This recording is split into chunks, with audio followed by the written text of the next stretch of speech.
Om Swastiastu. Assalamualaikum warahmatullahi wabarakatuh. Salam sejahtera bagi kita semua. Shalom, namo buddhaya, salam kebajikan, dan salam harmoni. Perkenalkan, nama saya Igusti Agung Bintang Pridari Kepakisan dari kelas 2A Pendidikan Matematika dengan NIM 24130118083. Di sini saya akan mempresentasikan hasil analisis statistik mengenai penyebaran tiga penyakit utama di Provinsi Bali, yaitu TBC, HIV/AIDS, dan DBD, berdasarkan data selama 3 tahun.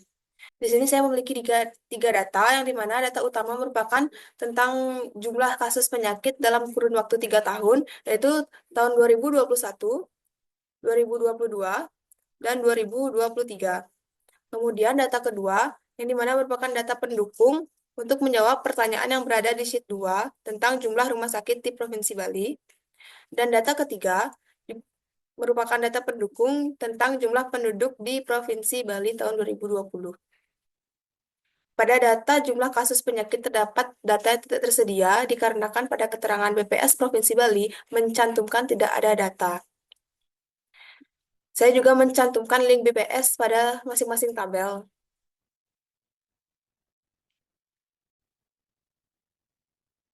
Kemudian selanjutnya di sheet kedua terdapat pertanyaan yang statistik. Pertanyaan pertama yaitu seberapa besar kesenjangan akses layanan kesehatan mempengaruhi keterlambatan diagnosis dan pengobatan TBC, HIV/AIDS, dan DBD di berbagai daerah di Bali menggunakan perhitungan rumah sakit umum, rumah sakit khusus, puskesmas, klinik, dan posyandu menurut kabupaten atau kota. Kabupaten atau kota yang mana yang lebih memerlukan layanan kesehatan? Pertanyaan yang kedua, apakah ada pola penyebaran penyakit tertentu yang berbeda dari tahun ke tahun? Misalnya, apakah ada tahun di mana satu jenis penyakit lebih dominan dibandingkan penyakit lainnya? Pertanyaan yang ketiga, pada kategori penyakit, jika ditinjau dari hasil olahan data menggunakan standar deviasi, apakah terdapat ketimpangan jumlah kasus antar tahun? Dan pertanyaan yang keempat, apakah jumlah penduduk berpengaruh secara signifikan terhadap jumlah kasus penyakit menular di kabupaten atau kota di Provinsi Bali? Kemudian di sheet ketiga terdapat pengolahan data. Di dalam proses pengolahan data, fokus utama diberikan pada tiga jenis penyakit, yaitu TBC, HIV/AIDS, dan DBD. Pemilihan ini didasarkan pada tingkat prevalensi dan dampaknya terhadap kesehatan masyarakat. Yang pertama saya lakukan yaitu mencari mean, median, dan modus dari data jumlah kasus penyakit di Provinsi Bali. Yang dimana saya mencari min untuk mendapatkan gambaran umum mengenai jumlah kasus penyakit di setiap tahun dan jenis penyakitnya. Dengan mengetahui rata-rata, kita dapat memahami kecenderungan umum penyebaran penyakit serta membandingkan apakah terjadi peningkatan atau penurunan yang signifikan dari tahun ke tahun. Kemudian saya mencari median untuk melihat nilai tengah distribusi kasus tiap tahun yang berguna untuk memahami apakah ada lonjakan atau penurunan yang signifikan dalam periode tertentu. Kemudian, yang ketiga, saya mencari modus digunakan untuk mengetahui jumlah kasus yang paling sering terjadi pada suatu tahun atau jenis penyakit tertentu. Arti dari min, kasus penyakit TBC tahun 2021, yaitu dalam 8 kabupaten dan 1 kota madya, terdapat 22,233 sekian yang mengalami sakit TBC selama tahun 2021. Kemudian, arti dari min, kasus penyakit TBC tahun 2022, yaitu dalam 8 kabupaten dan 1 kota madya tersebut terdapat 26,833 sekian yang mengalami sakit TBC selama tahun 2022 dan begitu pun seterusnya. Kemudian saya juga mencari ukuran penyebaran data yang dimana yaitu berisi min, max, range, deviasi rata-rata, varians, dan standar deviasi berdasarkan setiap kasus penyakit per tahunnya. Dikarenakan melalui analisis ini kita dapat mengidentifikasi apakah penyebaran kasus dalam satu tahun lebih stabil atau fluktuatif, serta melihat pola penyebaran penyakit yang dapat digunakan untuk perencanaan kebijakan kesehatan di tahun mendatang. Kemudian, saya juga mencari teori Mas-Ebiself agar saya mengetahui untuk hal sama dengan 2, maka saya akan mendapatkan data sekurang-kurangnya 3/4 bagian atau 75% dari jumlah kasus penyakit setiap tahunnya di 8 kabupaten dan 1 kota madya. Dan untuk kasus sama dengan 3, maka akan mendapatkan data sekurang-kurangnya 8/9 bagian atau sekitar 99% dari jumlah kasus penyakit setiap tahunnya. Selanjutnya, saya juga mencari pengukuran data yaitu kuartil, desil, dan presentil yang digunakan untuk memahami distribusi jumlah kasus setiap tahunnya dengan lebih rinci.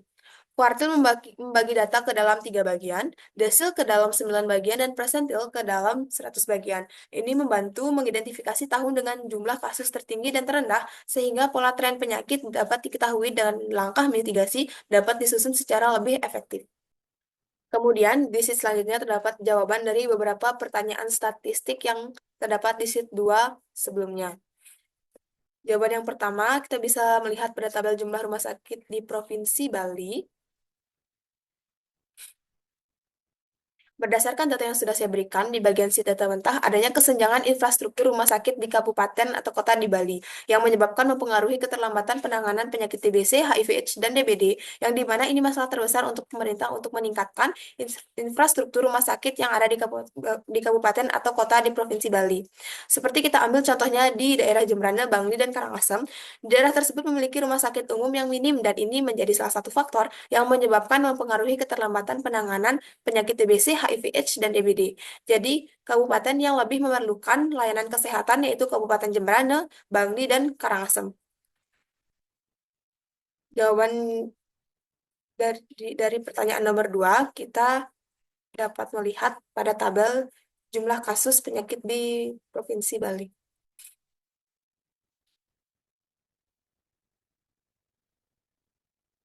Berdasarkan data yang sudah ada, pada tahun 2021, penyakit yang paling banyak terjadi adalah DBD dengan total kasus 528,82 kasus.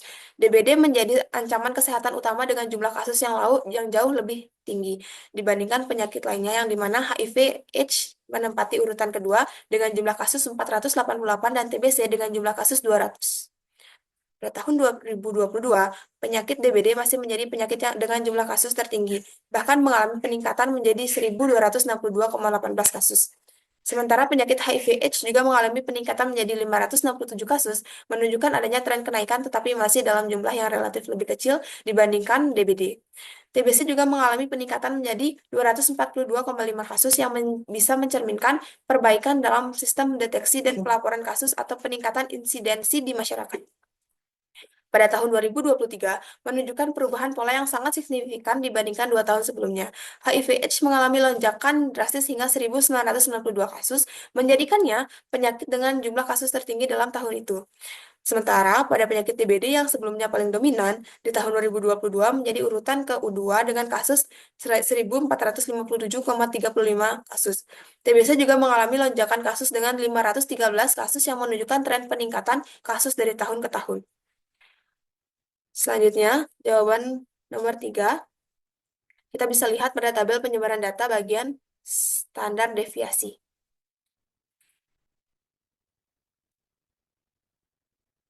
Berdasarkan data yang sudah ada, pada tahun 2021, ketimpangan jumlah kasus antar penyakit masih tergolong rendah hingga sedang. DBD memiliki distribusi yang paling merata, sementara HIV/AIDS mulai menunjukkan ketimpangan yang lebih besar. DBD juga mengalami ketimpangan meskipun tidak setinggi HIV/AIDS. Pada tahun 2022, ketimpangan jumlah kasus meningkat dibandingkan tahun sebelumnya. TBC mengalami sedikit peningkatan variasi, tetapi tetap lebih merata dibandingkan penyakit lainnya. HIV/AIDS menunjukkan ketimpangan yang semakin besar dan DBD mengalami lonjakan signifikan yang cukup tinggi. Pada tahun 2023, puncak ketimpangan jumlah kasus terjadi. TBC mengalami lonjakan variasi yang signifikan. HIV/AIDS menunjukkan ketimpangan yang paling drastis, menjadikannya penyakit dengan distribusi jumlah kasus yang paling tidak merata. Sementara itu, ketimpangan DBD sedikit menurun dibandingkan tahun sebelumnya, tetapi masih cukup tinggi dibandingkan tahun-tahun sebelumnya. Untuk jawaban yang nomor 4, kita bisa lihat pada tabel data jumlah penduduk.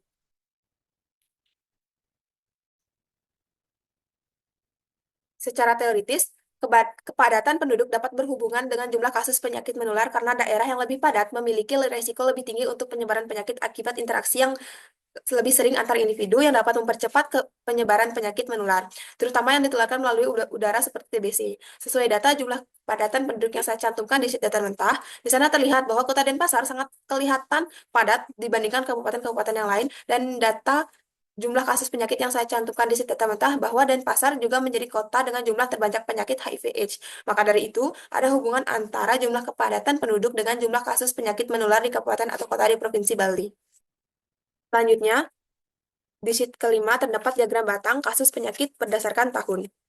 Alasan saya menggunakan diagram batang yaitu dapat memberikan gambaran yang jelas tentang perbandingan jumlah kasus penyakit dari tahun ke tahun, dapat melihat pola kenaikan atau penurunan jumlah kasus dengan cepat, dan membandingkan jumlah kasus antar tahun yang berbeda serta antar jenis penyakit yang dianalisis.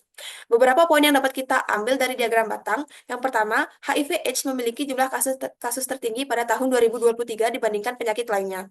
Yang kedua, DBD menunjukkan peningkatan cukup tajam dari tahun ke tahun, terutama pada tahun 2022 dan 2023. Yang ketiga, TBC memiliki jumlah kasus yang relatif stabil, tetapi tetap menunjukkan peningkatan dari tahun ke tahun. Yang keempat, tahun 2023 menunjukkan lonjakan yang kasus yang lebih tinggi dibandingkan 2 tahun sebelumnya, yang menandakan kemungkinan adanya faktor-faktor tertentu yang mempengaruhi peningkatan tersebut. Baik, sekian yang dapat saya sampaikan mengenai data jumlah kasus penyakit di Provinsi Bali. Mohon maaf bila terdapat kesalahan kata maupun kalimat. Saya tutup dengan Parama Santi. Om Santi Santi Santi Om.